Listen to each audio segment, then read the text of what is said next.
en la epístola a los Gálatas. Vamos a estar leyendo el capítulo 4, desde el versículo 12 al versículo 20. La lectura, por tanto, es Gálatas capítulo 4, versículos 12 al 20.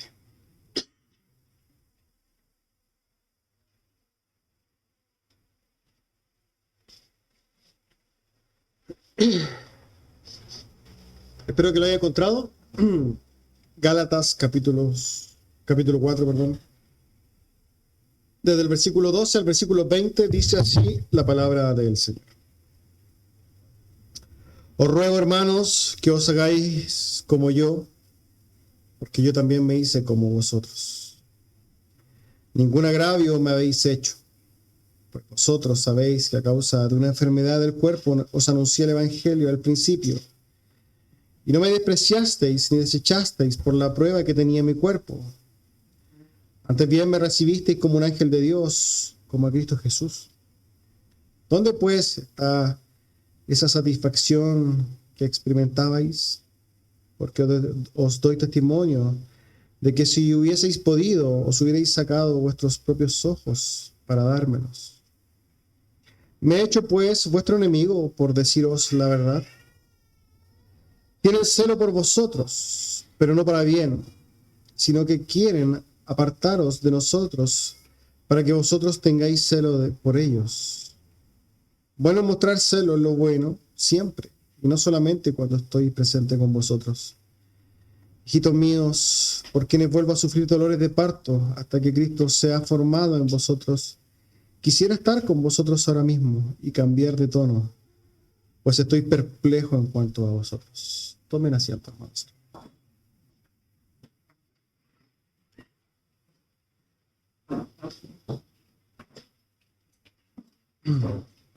El título del sermón del día de hoy es La perplejidad de Pablo. Ustedes ya lo pudieron ver. Ahora bien, antes de pasar a la predicación del día de hoy, recordamos nuestras actividades. Los días miércoles a las 8 de la tarde tenemos culto de oración. Están todos cordialmente invitados. Día viernes también a las 8 de la tarde tenemos nuestro estudio bíblico. Estamos estudiando el libro de los Salmos. Y el día de hoy entonces, guardando este hermoso día del Señor, desde las 11 de la mañana con el culto general, terminando a las 7 de la tarde con nuestro culto evangelístico y con una serie de actividades en el intertanto. Dicho eso, vamos entonces a la predicación del día de hoy. A modo de introducción, recordamos nosotros que, bueno, como ya sabemos y nos hemos dado cuenta, estamos viendo este capítulo 4 de la epístola a los Gálatas. La semana pasada, viendo la predicación que estaba basada en los versículos precedentes a esto, vimos cómo el apóstol Pablo se ha mostrado indignado, podríamos decir, por la conducta y la disposición de los Gálatas, por esta acción tan quizás inconcebible a la mente y tan absurda, por qué no decirlo, que es la de dejar la gracia de Dios para volver a la esclavitud. Recordamos que ¿se acuerdan que ustedes eran unos paganos, esclavos de una religión ascética? ¿Cómo es posible que ustedes ahora desprecien la gracia de Jesús para ir a vivir una salvación por obras? Esto es lo que el apóstol Pablo de manera indignante, indignado les dice, les da a entender de cómo es posible que cometan ese. Ahora, la lectura del día de hoy entonces sigue en esta misma línea. El apóstol Pablo está escribiendo con el mismo corazón, y ahí entonces donde nosotros vemos cómo él nos dice en el versículo 12, y dice así: Os ruego, hermanos, que os hagáis como yo, porque yo también me hice como vosotros, ningún agravio me habéis hecho. El apóstol Pablo es muy característico, ¿no? Que después de una reprensión vienen unas palabras suaves, amorosas. Esto tiene que ver mucho con su carácter pastoral. Recordamos que el apóstol Pablo era un pastor, aparte claramente de ser el apóstol, él era un pastor. Él manifestaba ese amor y esa preocupación profunda hacia los creyentes. Esto es fundamental para poder entender por qué el apóstol Pablo está hablando desde esta perspectiva quizá un poco ofuscada, ¿no? ¿Por qué? porque se ve de alguna manera limitado por la lejanía. Vamos a ver después que no puede hacer más que derechamente volcar su corazón hacia ellos, diciéndoles desesperados estas verdades. Y en estas verdades se les dice, os ruego. De hecho, el apóstol Pablo está rogando. Esto es muy también característico del apóstol Pablo cuando hace estos énfasis. Si estuviera quizás hablando persona a persona, podría elevar su voz, pero en este caso está escribiendo y enfatiza esta necesidad de que ellos por favor tomen atención, y les dice, os ruego que os hagáis como yo, que se hagan como yo, que me imiten. Ahora bien, esto tiene una explicación, ¿no?, contextual, y recordemos que el problema aquí es que los Gálatas lo que han hecho es despreciar la gracia para abrazar la observancia de la ley. Y él les dice, hagan como yo lo hice. Recordemos quién era el apóstol Pablo. El apóstol Pablo era un judío de judíos. Él era celoso de la ley. Y él dice después, yo tengo todo esto por basura, podríamos decir, lo pierdo todo, no me interesa. ¿Por qué? Con tal de ganar, ¿cierto?, a Cristo. Él tiene todas estas cosas y las desecha para poder tener una relación real con Cristo por medio de la fe. Ahora, él le dice, imítenme en este sentido. ¿Por qué? Porque yo anteriormente era como ustedes. Dice, yo me hice como vosotros. En un momento él vivía una religión, él vivía una forma de entender la fe por medio del cumplimiento de obras, de ceremonias, de rituales, etc. Él de alguna manera entendía que no había otra forma de alcanzar salvación si es que no fuera, ¿por qué? Por medio de el cumplimiento de lo que el apóstol Pablo va a decir, estos rudimentos débiles, como lo había dicho en los textos precedentes a esto. Rudimentos débiles, que eran enseñanzas de hombres, que les decían, tú tienes que alcanzar la justicia por medio del cumplimiento de estas reglas. Y él le dice, no, sean imitadores de mí, imiten lo que yo he hecho, porque yo vengo de donde ustedes también vinieron. No vuelvan a la esclavitud como yo también fui esclavo. Esto es lo que el apóstol Pablo está diciendo. Y aquí hay una palabra que quizás sale como de contexto, no dice ningún agravio me habéis hecho, y esto no es más que una introducción para volver a hablar lo que en un momento él vivió con ellos. Veamos lo que dice el versículo 13.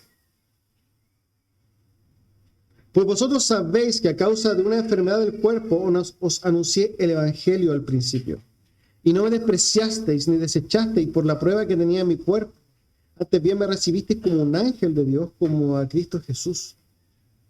El apóstol Pablo entonces hace esta referencia al tiempo en el que por primera vez le predicó el evangelio a los Gálatas. Y nos da entonces detalles, no vagos, pero detalles de cómo fue cuando el apóstol Pablo fue por primera vez a este lugar donde habían paganos, donde había personas que seguían esta religión. Y él dice que en primer lugar llega a ese lugar con una enfermedad, visiblemente enfermo. También contextualmente esto tiene una importancia. ¿Por qué? Porque bajo la superstición antigua, ¿no?, se creía, y esto también lo podemos ver en los textos bíblicos, se pensaba que una persona enferma no tenía el favor de Dios. ¿Se acuerdan cuando estaban Jesús y sus apóstoles y había una persona ahí enferma? Le dice, ¿habrán pecado él o sus padres? Era una especie, ¿no?, de una persona enferma, evidentemente enferma. Era una persona que evidentemente no tenía el favor de Dios. Era una persona podríamos decir, despreciada por Dios. Y el apóstol Pablo llega a esta ciudad pagana, ¿cierto?, con la evidencia del no favor de Dios, pero lo que se encuentra es algo maravilloso, y es que los Gálatas no miran, no consideran eso, y dicen, ven, te recibimos. Y reciben al apóstol Pablo, lo abrazan, le reciben su mensaje, y claramente lo que dice el apóstol Pablo ahí no es menor. Él dice, me recibiste como un ángel de Dios, como a Cristo Jesús. Esto enfatiza, ¿no?, que él fue recibido de tal manera, con tanto amor, con tal aceptación, como si fuera un enviado derechamente de Dios.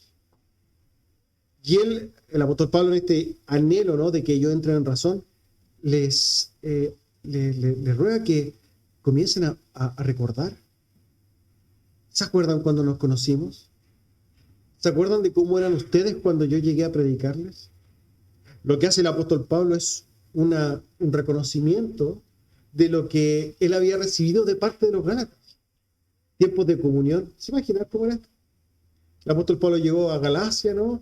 Y al predicar el evangelio fue abrazado y era invitado a las casas. Las mujeres le servían, los hermanos acomodaban sus hogares. Ven, quédate con nosotros. Había una preocupación, un amor, quizás sanaron sus heridas, si es que era una herida del cuerpo. Había una preocupación, una comunión. El apóstol Pablo, de hecho, como dice ahí, versículo 15, dice: ¿dónde pues está esta satisfacción que experimentabais? Porque yo doy testimonio de que si hubieseis podido, os hubierais sacado vuestros ojos para dármelos. En otras palabras, el apóstol Pablo reconoce que el amor que recibió de los Gálatas fue tan profundo, tan grande, que lo expresa de esta manera. Si es que ustedes se hubieran podido sacar los ojos por mí, lo hubieran hecho. Esa era la forma en que el apóstol Pablo recibió el amor de los Gálatas. Y él se pregunta entonces, ¿qué pasó con eso? ¿Dónde se perdió? ¿En qué lugar de la historia pasamos de que tú me amas, de que nos amamos, de que tenemos comunión, ahora a que tú me rechazas? ¿Qué pasó en el camino? ¿Cómo llegamos a esto?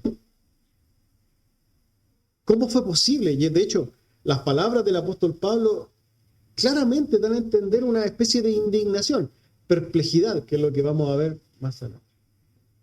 Él está perplejo porque realmente no entiende cómo los Gálatas cambiaron, fueron transformados. En un momento teníamos una relación que hoy día ya no existe. ¿Qué se interpuso? ¿Qué fue lo que cambió? Bueno, la respuesta está justamente en el versículo 16. ¿Me he hecho pues vuestro enemigo por deciros la verdad? Esta pregunta, hermanos, es tan impresionante que no podemos dejar de meditar. Pregunta acaso, entonces, ahora ya no somos amigos. ¿Por qué? Porque yo te digo la verdad. Porque yo te digo la verdad, ahora me ves como tu enemigo. ¿Puede suceder que se termine una relación de profundo amor, de profunda comunión, por la verdad? La respuesta es sí. Y la respuesta es sí cuando el que recibe la verdad no le gusta la verdad. Cuando aquel que se le es expuesta a la verdad no le gusta. Cuando va en contra de lo que él desea, inmediatamente entonces hay un quiebre en su corazón. Y esa persona que generalmente no le gusta la verdad, está dispuesta y se transforma para desconocer hasta los tiempos más preciosos de comunión profunda en tiempos antiguos. ¿Y todo por qué? Porque no quieren entonces recibir la verdad. Se olvidan de todo lo vivido. Es una cosa muy triste, hermanos. ¿Por qué ven al apóstol Pablo como un enemigo ahora que dice la verdad? No podemos amar en la mentira. Esa es una realidad. El amor, hermanos, el verdadero amor se fundamenta en la verdad. Claramente hay que decir la verdad continuo, ¿no? Hay que saber decir la verdad. Decir la verdad de una manera dura tampoco es una muestra de amor. De hecho, muchas veces es una manifestación del orgullo. Hay que decir la verdad con el amor necesario, pero hay que decir la verdad. Y el apóstol Pablo le ha mandado una carta para confrontarnos con la verdad, para guiarnos a la verdad. Ha dado argumentos, ha enseñado doctrinalmente la verdad. Y podemos ver que él entiende que la respuesta de los Gálatas no ha sido buena. Pero tenemos que decir la verdad. Eso es parte del amor. ¿O acaso vamos a ver a nuestro hermano drogadicto o a un amigo que está sumergido en la droga y le vamos a decir, no, para que no tengamos problemas, yo decir, sí, está súper bien, sigue por esa senda? Si vemos un amigo en algún tipo de vicio que lo está básicamente matando, vamos a hacer para mantener esta amistad, decirle, no, tú estás súper bien. No, hermano. que en el amor, en la preocupación por él, hay que decir la verdad. Con amor, pero hay que decir la verdad. Ahora, como a la gente en general no le gusta la verdad, ¿cómo reaccionan a esto? Se enojan, se espantan, se sienten básicamente afrentados, se indignan, se van de las iglesias. Eso es lo que sucede con las personas que generalmente no les gusta la verdad y que cuando son expuestas a esa verdad se levantan y se victimizan. ¿Por qué? Porque no les gusta la verdad. Es una triste realidad la que nosotros vivimos. Y ojo con esto, quiero hacer énfasis en que aquel que no le gusta la verdad está dando testimonio de su carnalidad y de su falta de sabiduría. Hay un proverbio, ¿no?, que nosotros ya lo estudiamos, Proverbio 9, versículos 7 al 9, dice: el que corrige al escarnecedor se acarrea afrenta, el que reprende al impío se atrae mancha. No reprendas al escarnecedor para que no te aborrezca. Corrige al sabio y te amará. Da al sabio y será más sabio. Enseña al justo y aumentará su saber. Aquí vemos dos tipos, ¿no?, de receptores de la verdad: al escarnecedor, al impío, al carnal, y al sabio, al justo. Cuando uno expone la verdad al impío, lo que básicamente va a acarrearse es problemas, es disoluciones, es lo que básicamente está sufriendo el apóstol, desprecio. Cuando tú dices la verdad al justo, al sabio, lo que hace es que esta persona crezca. Y el apóstol Pablo, en el amor pastoral que tiene, en el amor que tiene a ellos como hermanos, está tratando de guiarlos en la verdad. Y ojo, que aquí no estamos hablando de una trivialidad doctrinal. Lo que algunos hablan de doctrina de tercer orden o cuarto orden o lo que sea. Estamos hablando del evangelio mismo y de la salvación de sus almas. El hecho de que un creyente en el evangelio, que profese la fe en el evangelio, diga: yo ahora no, que yo soy salvo por las obras que hago, eso es un error no trivial, es garrafal. De hecho, es un error de condenación. Es una persona que se siente salva, que piensa ser salva por las obras, es una persona que está muerta en delitos y pecados aún.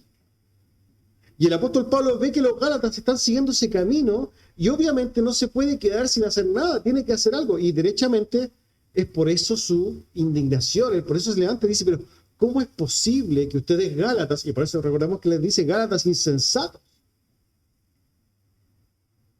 cómo es posible que ustedes dejen la cruz de Cristo, dejen los méritos de Cristo para ir a vivir una salvación por obras? ¿Cómo desprecian el evangelio para ir a ser salvos por sus méritos? Esto sí es que no le cae en la cabeza al apóstol. Y cuando él le transmite esta verdad a ellos, entonces, ellos ahora, ¿qué es lo que hacen? Le dan la espalda al apóstol Pablo.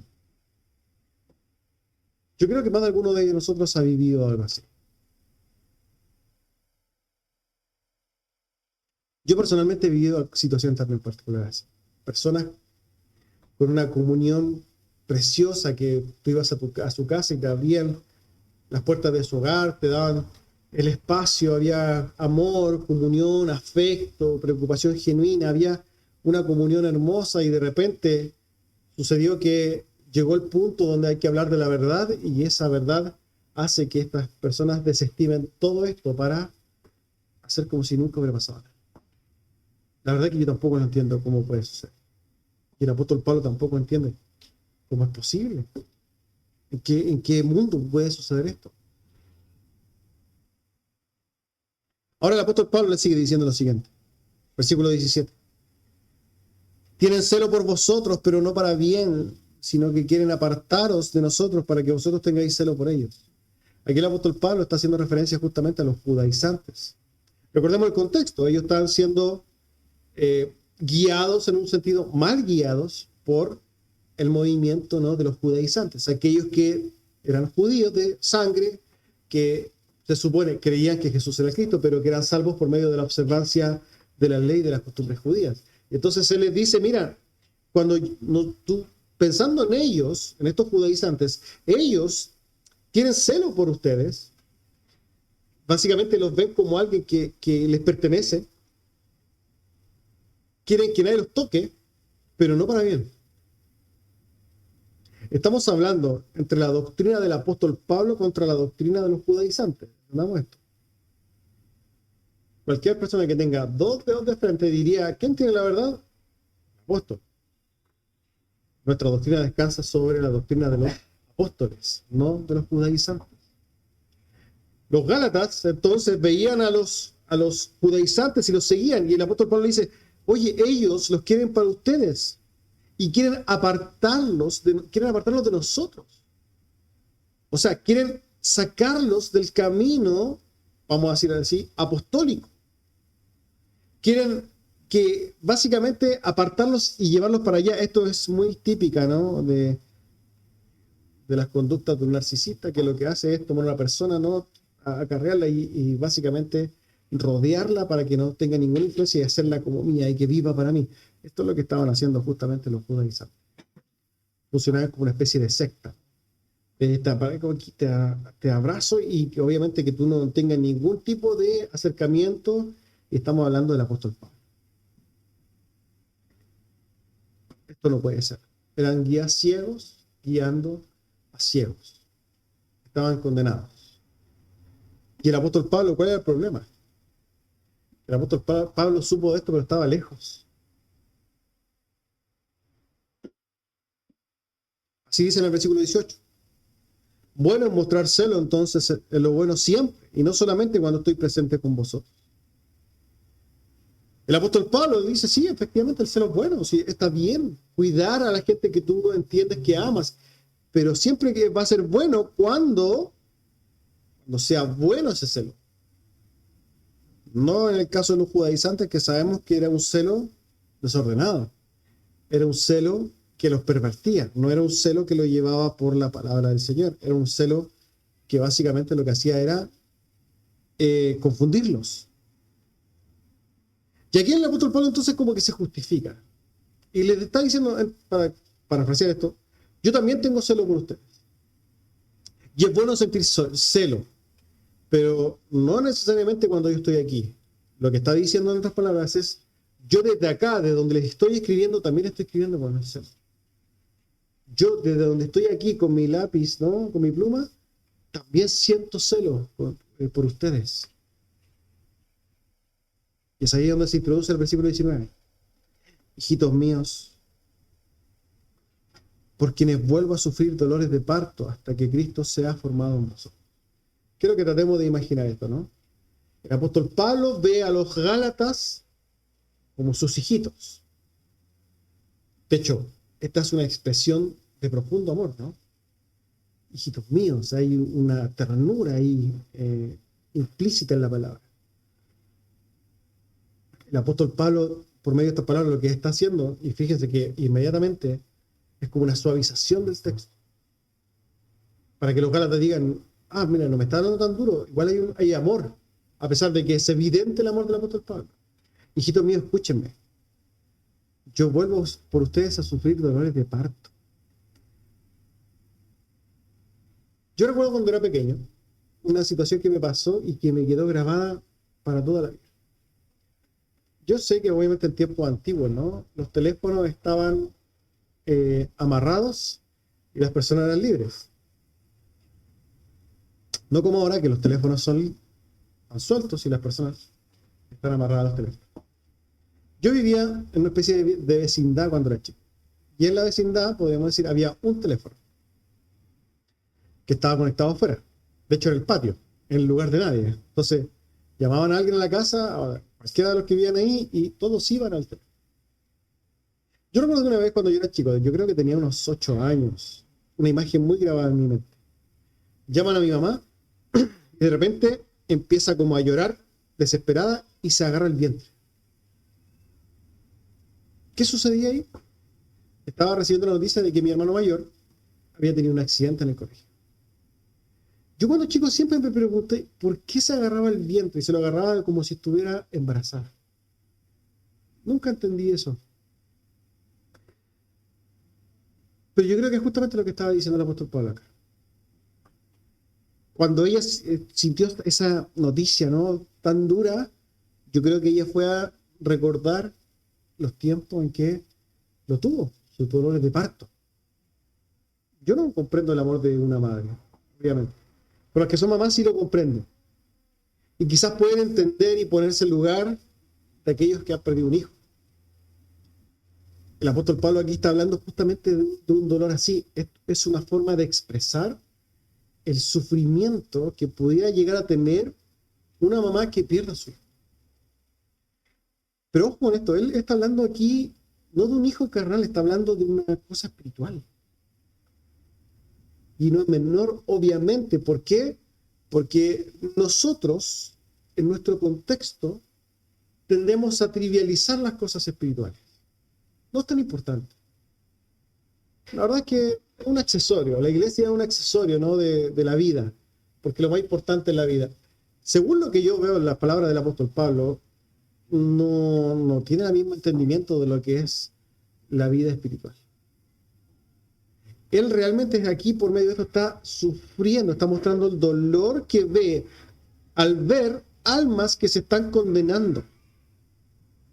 Particularmente personas que él conocía y a las cuales le había predicado. Y veía que básicamente se estaban haciendo visibles los temores que él había dicho. Temo que todo mi trabajo haya sido en vano en vosotros, como lo dijo anteriormente. Ve que estas personas no han hecho caso, no han creído realmente, sino que se han desviado. Y él le dice, yo vuelvo a sufrir dolores de parto por ustedes. Como si básicamente estuvieran sufriendo los mismos dolores de dar a luz. Y lo voy a hacer y voy a sufrir hasta que vea a Cristo formado en vosotros. Da la idea, ¿no?, de que este sufrimiento y esta preocupación profunda de su corazón va a ser dolorosa hasta que vea en ellos evidencias de la fe genuina. ¿Cuáles serían las evidencias genuinas de la fe en los Gálatas? Despreciar y desechar y echar, ¿no?, a aquellos judaizantes que estaban enseñando una verdadera herejía. Llámese salvación por obras, la iglesia. Y por el contrario, entonces, que ellos nuevamente abrazaran la fe en Jesucristo y vivieran realmente una vida espiritual. ¿Por qué? Porque si ellos seguían por esta senda de la justicia por obras, lo que estaban dando evidencia era que era un bebé muerto. Muy triste. Espiritualmente, hablando de las cosas espirituales, es una realidad muy dolorosa, muy dolorosa. O es como ver a esa madre, ¿no?, que a su hijo tiene un accidente y lo ve tirado en la calle y ve que no tiene signos de vida. Imagínense esa escena que es muy dura, ¿no? Tuvo a su hijo, tuvo dolores de parto, lo vivió, vinieron los tiempos de alegría, yo vivida, de repente veo que sucedió algo en el camino y ahora lo veo tirado en la acera porque sufrió un accidente y no tiene signos de vida. Un dolor inexplicable de cómo una persona se supone viendo o dando evidencias de la vida, ahora está muerta ahí y yace sin reaccionar. Esto es lo que sucedía con los apóstoles, o sea, con los Gálatas. Esto es lo que sucedía con los Gálatas. En su momento dieron evidencias de vida, ellos se mostraron como creyentes, ellos quizás hablaron del evangelio, pero bajo las influencias y las enseñanzas de los judaizantes, ahora ellos estaban dando evidencia real de que no había vida en ellos. Era como ver básicamente un cadáver. Es una situación muy, pero muy triste. El apóstol Pablo, entonces, en el versículo 20 dice lo siguiente: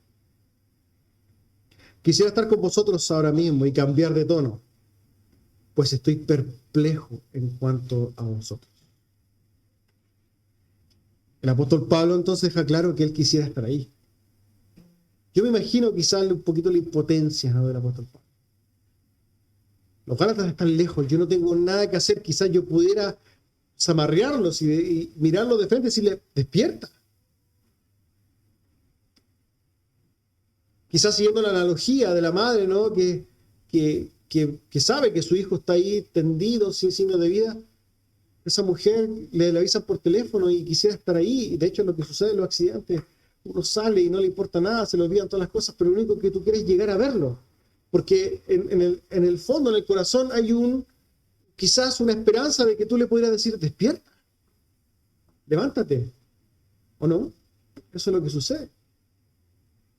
Y el apóstol muestra ese mismo corazón, diciendo, yo quizá me gustaría estar ahí y quizá, ¿por qué no, como lo dice ahí, cambiar de tono y de repente hablarles de una manera más suave o más tierna, pero no hay tiempo para eso. La mujer llega, ve a su hijo ahí y no hay tiempo para sutileza. Ella empieza a clamar, levántate, hace algo, empieza a llorar, a patalear, empieza a dar signos de un dolor que no puede concebir. Ahí se acaba la sutileza, hermano.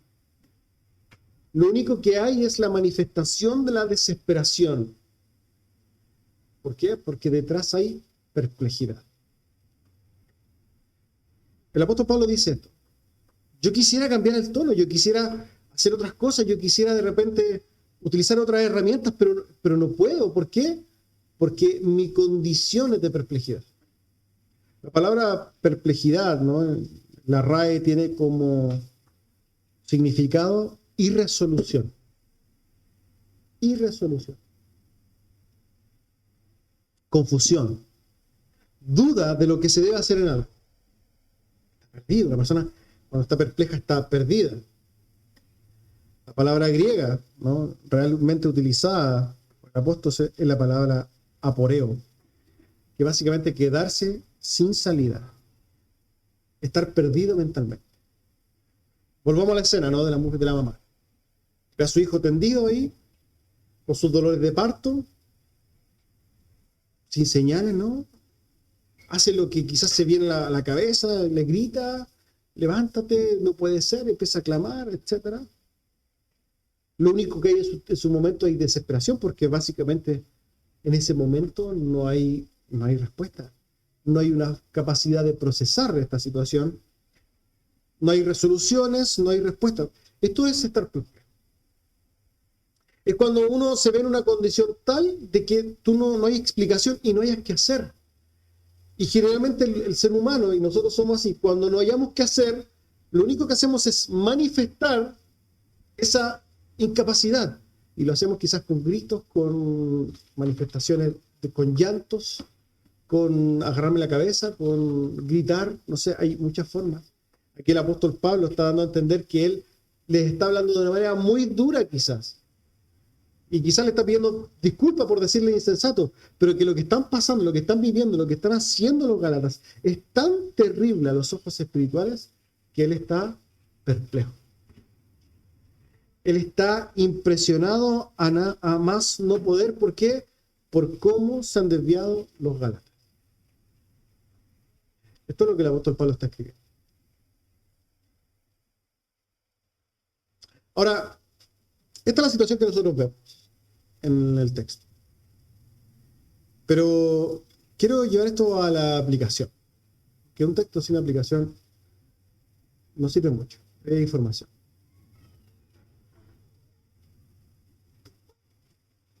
Yo espero haber podido, ¿no?, explicar o tratar de entender qué es lo que está pasando tras bambalinas en este texto. Y particularmente quiero apuntar al corazón del apóstol Pablo. Al corazón del apóstol Pablo. La situación ya la sabemos, el contexto ya lo sabemos, pero aquí lo que vemos es el corazón de un pastor. De un apóstol de Jesucristo, de un siervo de Dios. ¿Ustedes se dieron cuenta de por la pasión que escribe el apóstol Pablo? El amor que se ve en las palabras del apóstol Pablo. La preocupación por las ovejas del apóstol Pablo. ¿Ve la impotencia del apóstol Pablo en sus palabras? ¿Se puede dar cuenta? Y esto muestra, hermanos, el corazón del apóstol y el amor que genuinamente le tiene a su iglesia. De hecho, él escribe a los Corintios, 2 Corintios, capítulo 11. Recordamos que a los Corintios también le está hablando de lo mismo, ¿no? Está hablando contra algunos que eran una especie de competencia, engañadores que se habían metido a la iglesia para tratar de también llevarse a los Corintios. Ellos que se decían siervos de Dios, y aquí el apóstol Pablo le escribe ahí a los Corintios. ¿Son ministros de Cristo ellos? Yo más, dice él. En trabajo más abundante, en azotes sin número, en cárceles, en peligro de muerte muchas veces. Los judíos 5 veces he recibido 40 azotes, menos uno. 3 veces he sido azotado con varas, 1 vez apedreado, 3 veces he padecido naufragio. 1 noche y 1 día he estado como náufrago en alta mar, en camino muchas veces, en peligros de ríos, peligros de ladrones, peligros de los de mi nación, peligros de los gentiles. Peligros en la ciudad, peligros en el desierto, peligros en el mar, peligros entre falsos hermanos, en trabajos y fatiga, en muchos desvelos, en hambre y sed, en muchos ayunos, en frío y en desnudez. Y además de otras cosas, lo que sobre mí se agolpa cada día, y ojo con esto es lo que dice aquí, la preocupación por todas las iglesias. Y se pregunta, ¿quién enferma y yo no enfermo? ¿A quién se le hace tropezar y yo no me indigno? Dice el apóstol Pablo. ¿Qué nos muestra esto? El corazón del apóstol Pablo está totalmente volcado a la iglesia del Señor. El amor de él está volcado a la iglesia de Jesucristo. ¿Cuánto más quizá podemos decir nosotros Jesucristo mismo? Quien amó de tal manera a la iglesia que se entregó a sí mismo por ella. Murió en la cruz por el gozo puesto delante de él, el cual era su iglesia. Para salvarnos, para redimirnos. Y por lo demás el Señor Jesucristo lo dejó instituido como mandamiento. Ámense los unos a los otros como yo también los he amado.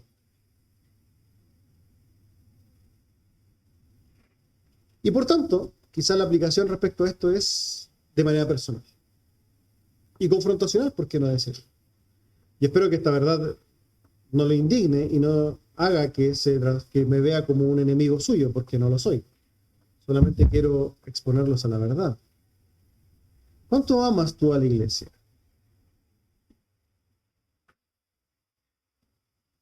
¿Tú piensas que tiene que ser un pastor o un apóstol para amar a la iglesia? ¿Tú te imaginas que esa es una labor dada a algunos? Inmediatamente te voy a decir que no. El amar a la iglesia es un mandato a cada creyente, a cada uno de los que profesan la fe en Jesucristo. Es ir y amar a tus hermanos. Esa es la verdad. El apóstol me lo muestra de una manera clara. Él, por medio de esta carta, está tratando de hacer despertar como sea a los Gálatas, porque se están perdiendo. Ahora, ¿cuánto te preocupas tú ni siquiera por tu iglesia local? O sea, ni siquiera estoy hablando de la iglesia universal, que también debería ser, ¿no? La iglesia universal, nuestra preocupación, nuestros pensamientos deberían ir dirigidos todos los días también a ellos. Pero la iglesia local, aquella que tú ves todos los días, que ves todos los domingos, ¿cuánto tú amas a esa iglesia? ¿Realmente existen tus pensamientos? ¿O tú vives un evangelio total y absolutamente individualista? Esto no puede ser. Fíjense que la perplejidad no se da en la indiferencia. Uno no queda perplejo en base a la indiferencia. Uno queda perplejo en base a situaciones que realmente me afectan y me importan. Pero lamentablemente, yo estoy seguro, y esto es triste, ¿no? Que si esta iglesia desapareciera, habría algunos que no les importa. Y le dicen, oh, que fome, voy a ir a buscar otra iglesia. ¿Por qué? Porque su corazón no está volcado a la iglesia, porque no le interesa la iglesia. Y es porque vive un evangelio total y absolutamente egocéntrico. Y déjeme decirle, amado hermano, que eso no le agrada a Dios. Eso no es el cristianismo que nosotros vemos en las Escrituras. El cristianismo que vemos nosotros en las Escrituras es el de creyentes que se ama fervientemente los unos a los otros con amor fraternal, con un amor ágape, que se acompaña, que se sostiene, que llora con los que llora, pero que ríe con los que ríe. Un amor que se compenetra, somos una familia. Hoy hay realmente una comunión profunda en el espíritu. Ah, no, es que yo estoy viendo que a mí nadie me llamó, que a mí nadie me hizo esto. Ese es el evangelio, hermanos, que usted está permitiéndose vivir, y esta es una pregunta que tiene que hacerse muy claramente. ¿Se da permiso a sí mismo de vivir un evangelio egocéntrico centrado en usted? créame que lo que está haciendo es perderse derechamente vivir el verdadero evangelio o la vida del evangelio. El apóstol Pablo ciertamente es un ejemplo y él dice, sean imitadores de mí como yo soy imitador del apóstol Pablo. Vemos el ejemplo de él, un corazón que ama tanto a la iglesia, que al verla caer, al verla confundirse, al verla errar y verla en una especie de condenación, él queda perplejo. Y eso me lleva a reflexionar, ¿no?, en el hecho de que qué triste es la perplejidad egocéntrica, ¿no? Porque algunos quedan perplejos, pero ¿por qué? Porque han sido afectados ellos. Una perplejidad egocéntrica que se fundamenta en mí. Y qué diferente es a la noble perplejidad del apóstol Pablo, la cual se fundamenta en ¿qué? En su iglesia, en sus hermanos. Yo espero que usted haga esa reflexión en su corazón, que se vea también aquí y se compare entonces en su forma de entender qué significa ser iglesia y que realmente pueda madurarlo en su corazón. Amén. Vamos a orar al Señor para terminar.